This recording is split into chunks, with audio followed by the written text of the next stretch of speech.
I never made it, but I know what it takes. I'm motivated by a mix of emotion. Got my statement, and I'm reading it slow so I can understand it fully. Appreciate my standing, go out of this world and right on time. Oh, never in my life have I seen the sky light up like this. I'm far away from Earth and I wanna know if you exist. Mission control, do you read me? Send me my coordinates lately. Mission control, am I drifting? Tie me to someone who will love me. Yeah, wait, I think I'll last a bit longer. Find another reason to. Welcome everyone. Welcome everyone.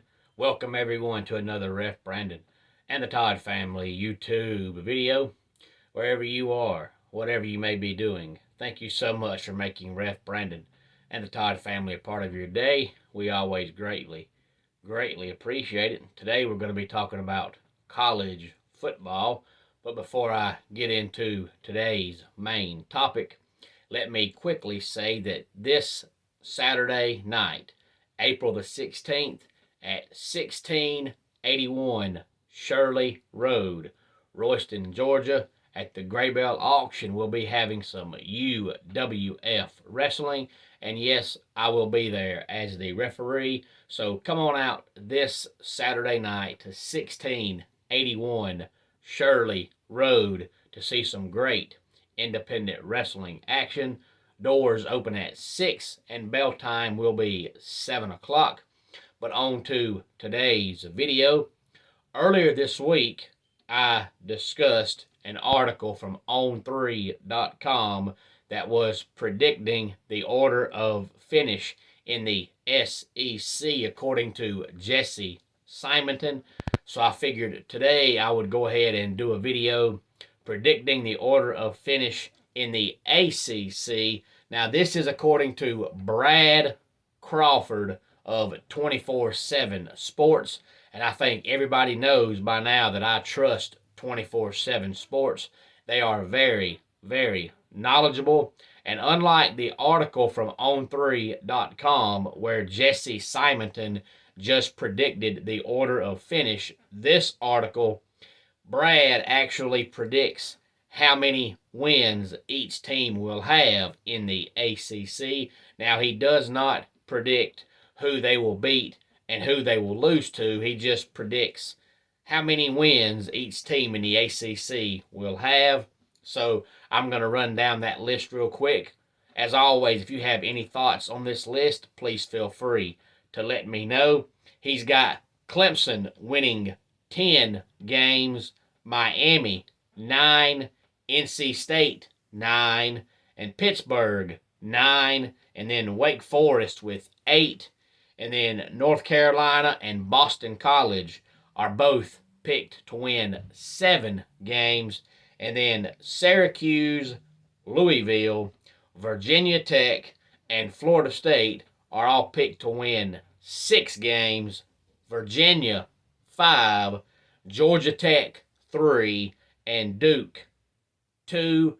Now, of course, everybody looks at the Clemson spring game this past Saturday and how abysmal the offense looked, and they automatically think there's no way Clemson's going to win 10 games. First of all, they won 10 games this past year. Second of all, people tend to forget somehow that Clemson's 3 losses last year, Georgia, who won the national championship, only put up 3 points against you on offense. Their touchdown came on special teams. And then NC State struggled to put up 20 points in regulation. Remember, that game went to overtime. The only actual loss that Clemson had in the regular season in regulation was to Pittsburgh as far as just lining up and getting beat because the NC State game went to overtime, and then Georgia beat you because of the pick six on defense. And this year's defense is going to be just as good, if not better, than last year's defense for Clemson. So just because you see Clemson picked to win 10 games doesn't automatically mean their offense is going to be a juggernaut, because it's not. But if they can put up 21 points, they can probably win about every game on their schedule, with the exception of maybe Miami and maybe NC State. Every other game they play, if they score 21, they can win, as long as they don't give up any more pick sixes or fumble returns for touchdowns or special teams touchdowns. So their offense is still not going to be great. It may be improved a little bit from last year, but it's not going to be great. But when your defense is as good as theirs is going to be, you don't need a great offense. Miami picked to win 9. I'm a big fan of their quarterback, Van Dyke, but I've never been a big fan of Mario Cristobal. I'm still not. But looking over their schedule, it's hard to see them losing more than 3, maybe 4 games. And we know how good NC State was last year. And I told everybody last year before the season started that I thought NC State had a chance to be the second best team in the ACC. And they've brought back just about every key player they have on both sides of the ball. So I can easily see them winning 9 games again. Pittsburgh, I'm not sure about, only because they not only lost Kenny Pickett, but they also lost their offensive coordinator. But Narduzzi is a good, if not great, head coach, so they could still get to 8 or 9 wins. Wake Forest, 8 is about right.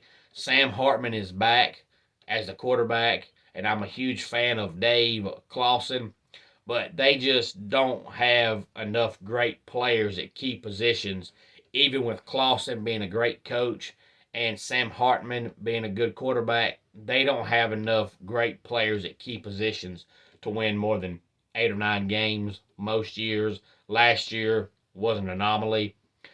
Boston College and North Carolina both picked to win 7. North Carolina, maybe, if they can play any kind of defense whatsoever. Boston College, just like Wake Forest, has a great coach, but they just don't have a lot of talent. Syracuse, 6 to me is being kind. I just don't see them winning 6 games. But you got to look at it like this. If you play everybody in your conference, and everybody, with the exception of Clemson, Miami, and NC State, and then the bottom dwellers, Georgia Tech and Duke, everybody else is pretty much meshed together, only 1 or 2 wins separating each team.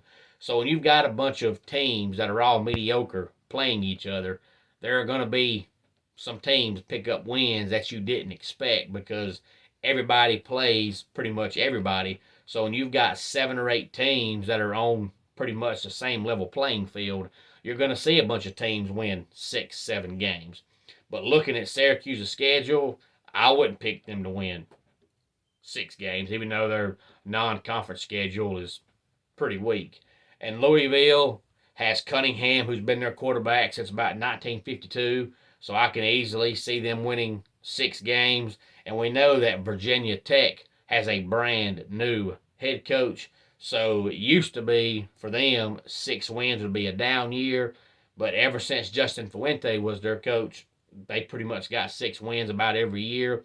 So as of right now, since it's their first year without Fuente, they're pretty much picked where they've been picked the last 4 or 5 years. And Florida State, when I did their win-loss total a couple of weeks ago, I picked them to win 7 games. So Brad Crawford basically has them about where I've got them. And Virginia, of course, they've got a new head coach with Tony Elliott now becoming their head coach. And they've still got that great quarterback, Brendan Armstrong, but they just don't have a whole lot else around him. They've got a couple of good players, but not great. But their problem last year was their defense. Their defense was absolutely atrocious. So until they decide to play defense and stop somebody, it's hard to give them more than 5 or 6 wins. And Georgia Tech, 3, I'm assuming, All 3 of those wins are their 3 non-conference games. Maybe 2 non-conference games in beating Duke, since Duke is a little bit worse than what Georgia Tech has picked to be. But you look at Georgia Tech, they've been terrible ever since Jeff Collins was their coach. And the only good player they've had has been Jahmyr Gibbs, and now he's transferred to Alabama. So now you have a total of 0 good players. They've always talked about how good of a quarterback Jeff Sims can be, but all I ever see is Jeff Sims throwing the ball to the other team. But maybe if he's the quarterback, he'll improve some. But Georgia Tech just needs to go ahead and do what everybody knows you're going to do and quit delaying the inevitable and go ahead and fire Jeff Collins, because you've pretty much been a 3-win team every year since he's been there, and you're picked to win 3 games again this year. Why they didn't fire him last year, I don't know, because they've showed no improvement on either side of the ball ever since he's been their coach. And now you pretty much tell the guy one more bad year and you're gone, and then you lose your one good player. So yeah, he's going to have a bad year. So I don't see how in the world Jeff Collins cannot get fired. But Georgia Tech has put themselves in this position on their own because Paul Johnson won 10 games there, and it was the first time Georgia Tech had won 10 games in 20 years. But for some reason, for Georgia Tech fans, that wasn't good enough. So they pretty much forced Paul Johnson into retirement.